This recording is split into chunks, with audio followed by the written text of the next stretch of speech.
Hi, thank you very much. I'm going to do something I learned at a Queen concert. So everyone, if you love liberty and Rothbard, raise your hand.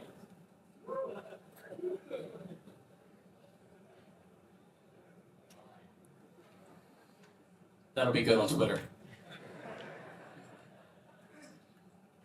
Okay. All right, let me start here. Our book today was published actually today in print. Hans and I thought of this a few months ago. It's, as you know, Rothbard at 100, a tribute and assessment. And it's just a wonderful collection that came together pretty quickly. And I think it's a very meaningful tribute to Rothbard. And it's out there for sale today. And Stephan Amoos is in there, and he graciously offered to publish it in really high quality from his wonderful publishing house, the Safe House. I'm gonna just go through some of Rothbard's greatest hits, I'm calling it. This will be a little bit personal, which I think I can be forgiven, because I love Rothbard, and we all have our personal stories with Rothbard. So what I'd like to say first is, I've been a libertarian since about high school, since I was about 15 years old, over, 40 years ago. And around the same time, I was also a fan of rock music, and also of Rothbard soon after that. And as I've written before, in law school, I started becoming against intellectual property as soon as I passed the patent bar and started practicing it. So I've been against patent law and intellectual property for about the same time. So I've had a lot of experience under my belt with all of these ideas. We have an embarrassment of riches with Rothbard. Let me see if I can.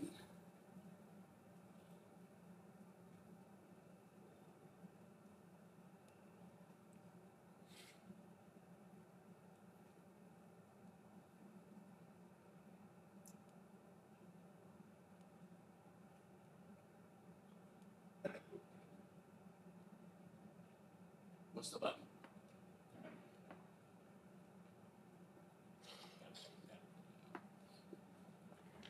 Okay, so what I'm going to do here today is just highlight some of his interesting writings. Some are obscure, some are well-known, but just the things that I think are favorite.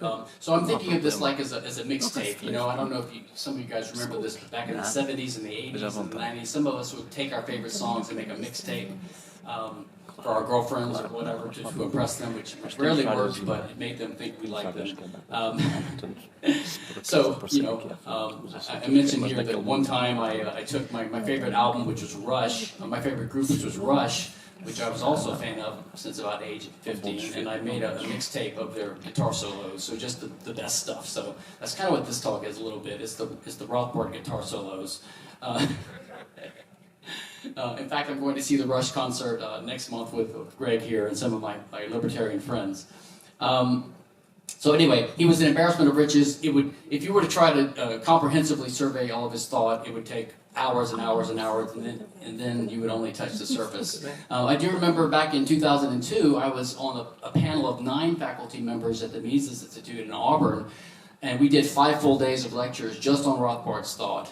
And even that wasn't enough. So you can only touch on the surface of his writing. Now, what are his most famous works and other people's favorites? Stephan just mentioned his War Guilt in the Middle East, which was one of his classics. His most famous and most popular works are Man, Economy, and State, and Power and Market, For a New Liberty, The Ethics of Liberty, Conceived in Liberty, America's Great Depression. It's just incredible all the things he's written, right? And then he also wrote a great deal in periodicals, some of which he started, and some of our earlier speakers mentioned. He wrote in the Libertarian Review, which most of you have probably never heard of, the Libertarian Forum, Reason Magazine, Liberty Magazine, New Individuals Review, Left and Right, Rampart Journal, the Rothbard-Rockwell Report, Libertarian Vanguard, and others.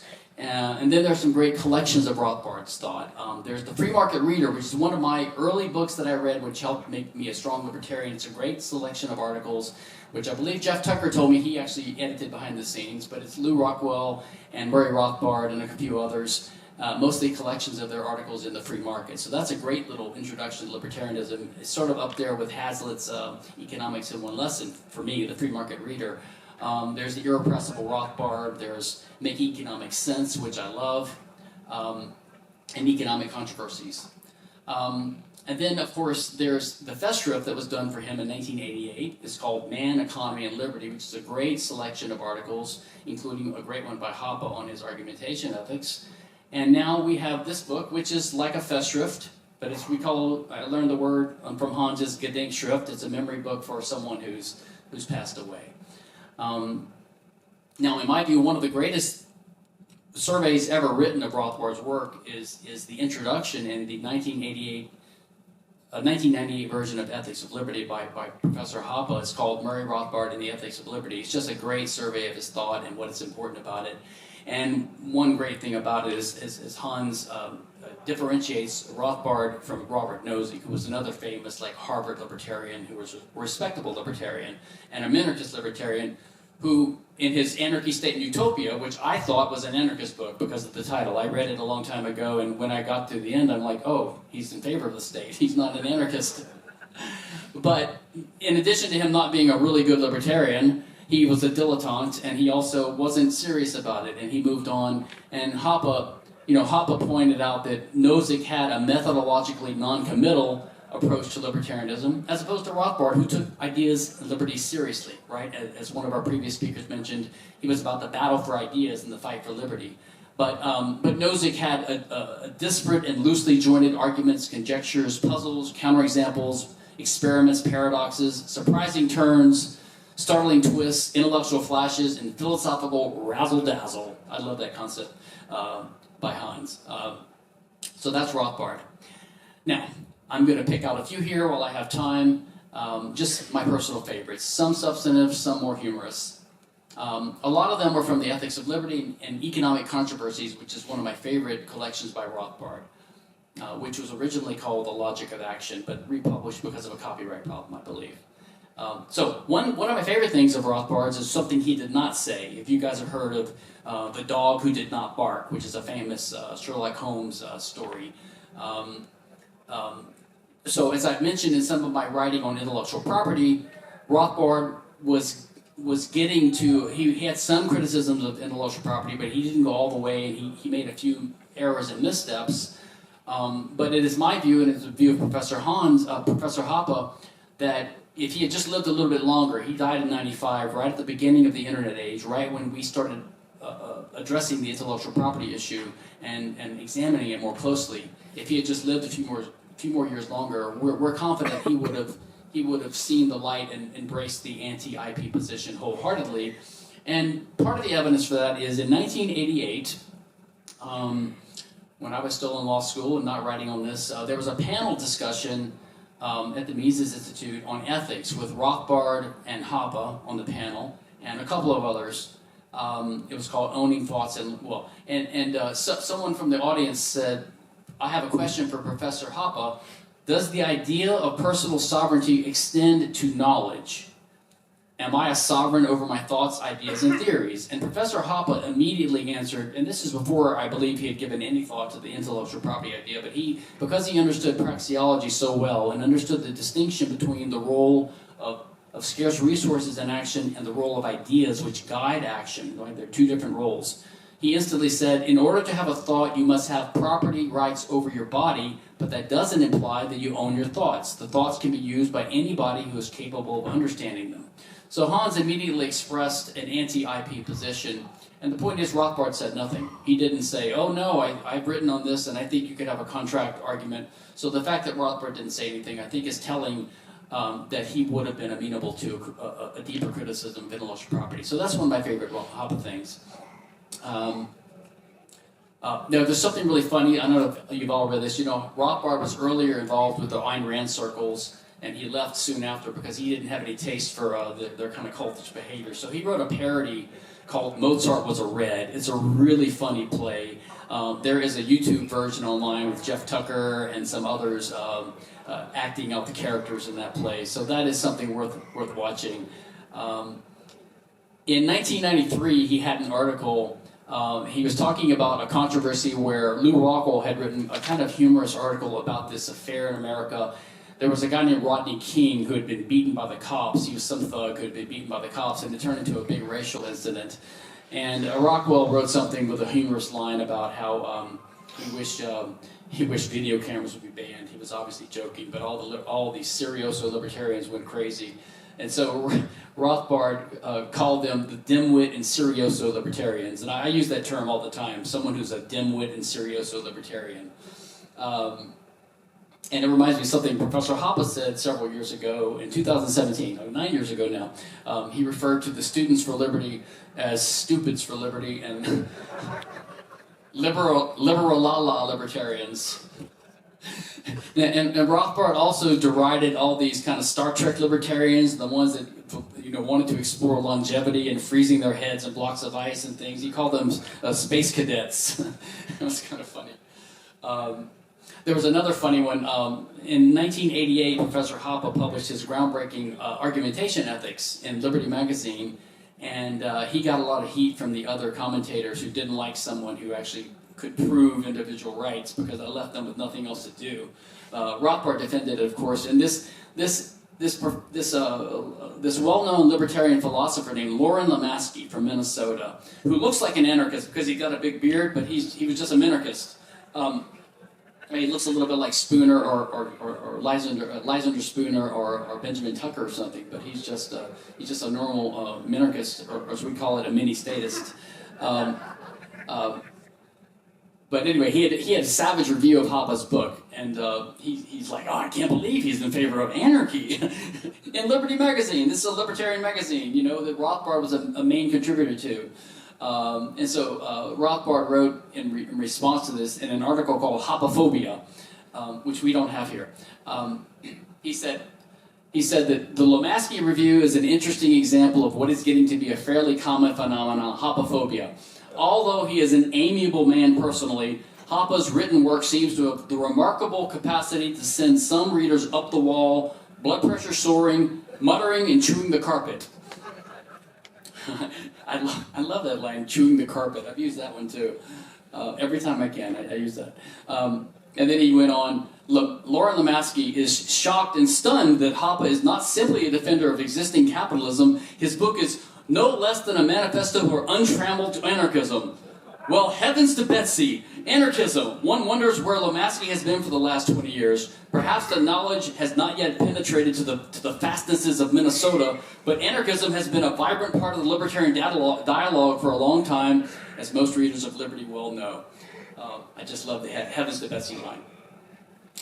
Now, there was a libertarian of sorts named Andrew Galambos. There was all these kind of weird, back in the 1920s and 30s, there was these weird preachers in America that developed these cult followings, like little girls and women who would preach, and then they had alcohol being prohibited by the women's temperance movement. All these bizarre little culty things happening. Something like that started happening in California. Not only with like L. Ron Hubbard, and Dianetics, and then Scientology, I guess also the Mormons to a degree, but also this Galambos guy, he started. Ayn Rand, of course, had her little kind of quasi cult in the late '60s and the '70s after she published The Fountainhead and then Atlas Shrugged, and then there's this guy Galambos who was this retired space engineer who wanted to get to the stars, so he named his books. Sic atur ad astra, let's get to the stars. He thought Latin made him sound important and interesting. But he was a serious intellectual property nut. I mean, he was even worse than Lysander Spooner, who was terrible on intellectual property, by the way, just like Ayn Rand was. I mean, he not only believed in intellectual property like Ayn Rand did, but he believed it was the main form of property, or the only form. He called it primary property, and that it was inalienable. You couldn't even give it away by contract, and that it lasted forever. So if he had his way, the human race would be dead by now, because we couldn't cook with fire, because we wouldn't know whose permission to get to make fire. But so Galambos was a joke. He was parodied in a really funny libertarian book. If some of you have not read it, it's called "It Usually Begins with Ayn Rand" by Jerome Tachilli. It's a hilarious, great book. But anyway, Rothbard said there was some author who was influenced by Galambos, and he had published a book, but the book drew heavily on Rothbard's ideas. So he sent a copy to Rothbard, and he sent him a $100 check to pay him royalties for using Rothbard's ideas. So Rothbard returned the book and the check, and he said he didn't agree with Galambos' idea that you could own ideas. But if the author did believe this, and he owed Rothbard all of his royalties, not just $100, I mean, why does $100? And by the way, this is another sign that Rothbard would have rejected intellectual property, because when he disagreed with Galambos, he said he doesn't agree you can own ideas. So you see, he was almost there. So there's some great work by Rothbard on Robert Nozick, as I mentioned earlier. So Rothbard has a great article skewering Nozick's case for the minimal state. I mean, basically, Nozick's argument falls apart because Nozick basically says you have these protective defense agencies emerging from anarchy one at a time, and then one of them finally outlaws all the others because they're too risky. And then that's the fatal mistake, as Rothbard points out. So Nozick's argument depends upon there being a legitimacy to every step, going from anarchy to minarchy, and he fails because you can't do it. And also Georgism, which I absolutely despise. I mean, Georgism is one of those cranky, crazy ideas. It's the idea that you didn't create the land, so you can't get rent from it. I mean, I don't want to get rent from it. I just want to use it, okay, without you taking it from me. So Rothbard did a great job attacking Georgism, so that was a great thing he did too. Now, my favorite stuff by Rothbard is, of course, in The Ethics of Liberty. That's his probably single best work. But also, if I had to have only one other book I could keep at hand, it would be Economic Controversies, especially part 1 on method. His a priorism, his extreme praxeology and his method. It's for the similar reason that my favorite part of Mises is the first 100 pages or so of Human Action on methodology, and also his last book, The Ultimate Foundation of Economic Science, which is my favorite book of his, which is all on method and epistemology. But in my view, substantively, my favorite, and I think the most important and the most overlooked contribution of Rothbard is his title transfer theory of contract. And one interesting thing about that is Rothbard was very humble. So you'll hear stories about people saying, oh, I want to research this topic, and Rothbard will say, read this book or read this book, like on the Great Depression. And I think one day someone asked him about the Great Depression, and Rothbard said, yeah, I think I wrote something about that. He looked on his desk and he found his PhD thesis, which turned into America's Great Depression. So like, he's so humble, he didn't even take credit for things when he should have. In the video I was looking at the other day, he mentioned he was criticizing Alan Greenspan, and he just casually mentioned, yeah, I knew Alan, but he didn't say how. I mean, of course he knew him closely because of the Ayn Rand circles. They were both in Ayn Rand circles. So everyone associates Williams and Evers. So in 1977, in the first issue, I believe it was the first article of Rothbard's Journal of Libertarian Studies, the first article is the title transfer theory of contract by Williams and Evers, who's a historian, and he used to be a libertarian. He's, I think, at Hoover now. And it's a great article, it's a path-breaking article on contract theory, which is a very important aspect of libertarian property rights. And in The Ethics of Liberty, a few years later, in 1982, Rothbard repeated Evers' argument. So you would think that Rothbard is borrowing from Evers. Well, a few years ago, I discovered in 1974, I believe, Rothbard had several paragraphs in an early version of one of his books where he had the germs of this idea of the title transfer theory of contract. So after about 6 or 7 or 8 years of pestering Williams and Evers to give me an interview, I finally got him on the phone and I talked to him, and he confirmed that my hunch was right, which was that he got the idea from Rothbard. So Rothbard and he were talking in 1974 or something like that. Rothbard said, you know, Williams and Evers, you should develop a theory of contract based upon these ideas. So then Evers writes the article for the Journal of Libertarian Studies, and then Rothbard takes it and repurposes it for his book. So it was, I mean, I call it now the Rothbard-Evers transfer theory title. I give Evers credit, but it was really Rothbard's genius. And to me, that is Rothbard's one of his most profound insights. It has a lot of implications. Another one, of course, is Toward a Reconstruction of Utility and Welfare Ethics. And it's in Economic Controversies, first published in 1977, in which he talks about how the importance of recognizing that value is not a measurable cardinal quantity that can be interpersonally compared. which of course Mises himself emphasizes when he emphasizes in Human Action and other books that prices are not a measure of value.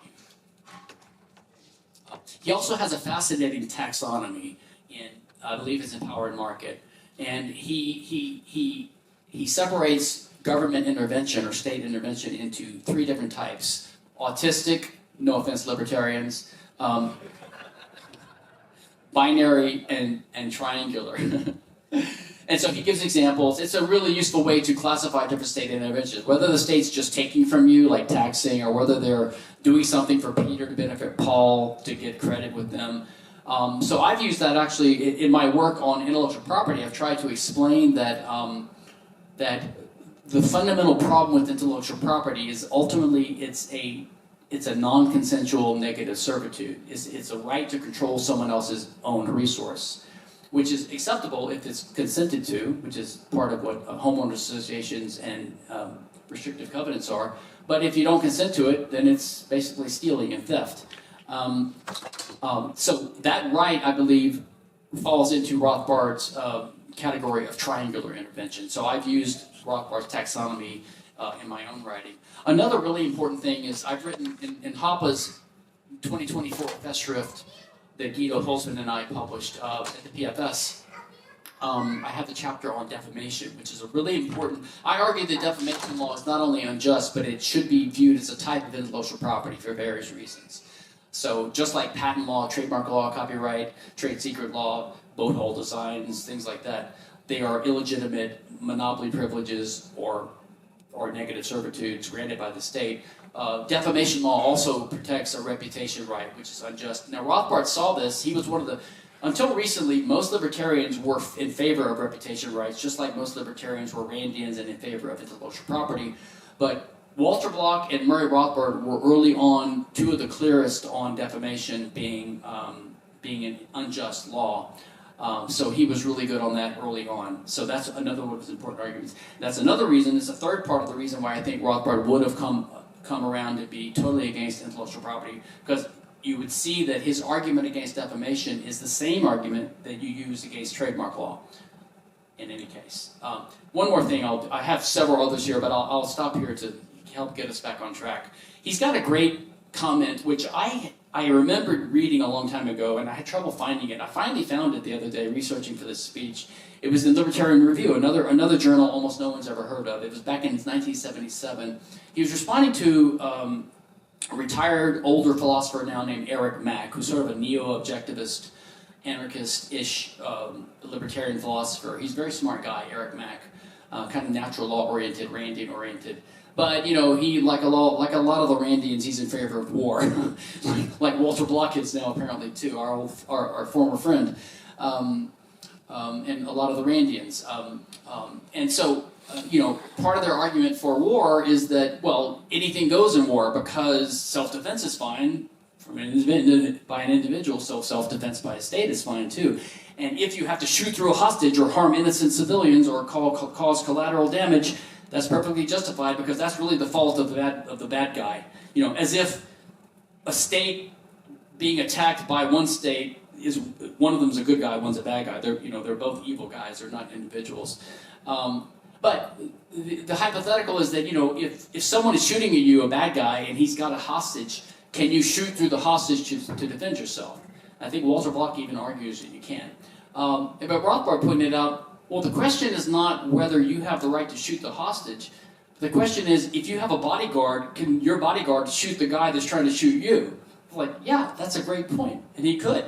Which shows that you don't have the right to shoot a hostage, because the hostage could defend himself from being shot.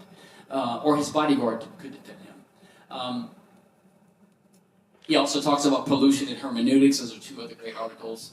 And he's got a great argument for individual self-ownership by rejecting universal communism. That would be the only alternative, is that everyone owns each other, or everyone owns, or one class of people own another class, which is slavery. So the only thing left is self-ownership. So that's some of my favorite things about Rothbard, but I would just like to say happy birthday this year to Murray Rothbard, and thank you all for your love of liberty and your love of Rothbard, and for your interest, and for your wonderful welcome today, and for the excitement you guys have for liberty. I've loved this. This may be my favorite conference I've ever been to. So I loved it, and thank you all so much.